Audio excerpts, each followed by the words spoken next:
আসসালামু আলাইকুম, সবাইকে স্বাগত জানাই আজকের নতুন একটি ভিডিওতে। আপনারা দেখেছেন যে গতকাল পুলিশ জুলাই বিপ্লবীদের অর্থাৎ শহীদ ওসমান হাদির গড়ে তোলা যে ইনকলাব মঞ্চ, সেই ইনকলাব মঞ্চের সহযোদ্ধাদের উপর কীভাবে নিপীড়ন চালিয়েছে, কি অমানবিক নির্যাতন চালিয়েছে। পুলিশ যেন সেই স্বরূপে ফিরেছে আর শেখ হাসিনার আমলের মতো।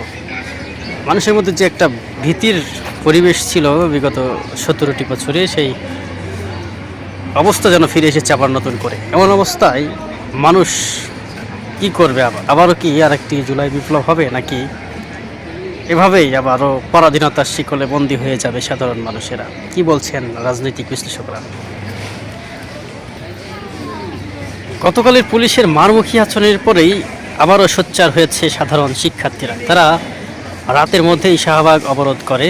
পরিস্থিতি ভয়াবহ আকার ধারণ করলে পুলিশ তাদের যে আচরণ, মানুষের মারমুখী যে আচরণ তাদের মধ্যে, সেটি আরও বাড়িয়ে দেয়।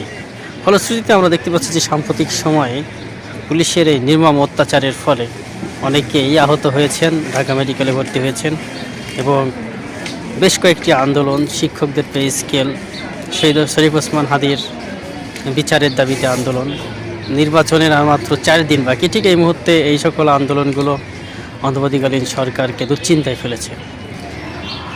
আর যার কারণেই হার্ডলাইনে যেতে বাধ্য হয়েছে এমনটিও বলছেন অনেকে। তবে হার্ডলাইন হওয়ারও তো লিমিটেশন আছে। এভাবে নির্মমভাবে বেশ কয়েকজনকে পেটানো, যা সত্যিই সেই বিগত 17 বছরের ফ্যাসিবাদী আমলের মতনই প্রকাশ পেয়েছে।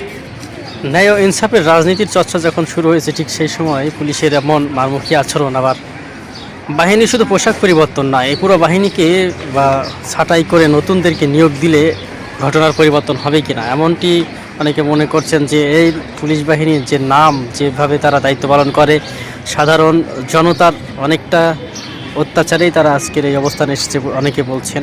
অর্থাৎ আমরা যদি ভালো হইতাম তাহলে পুলিশ এতটা খারাপ হইতো না।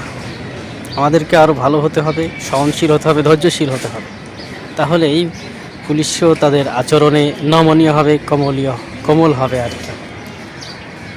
অর্থাৎ আমাদের শাসনের জন্যই মূলত তারা কঠোর হতে বাধ্য হয়েছে। তারপরেও সিস্টেমটা আরও একটু চেঞ্জ দরকার বলে অনেকেই মনে করছে।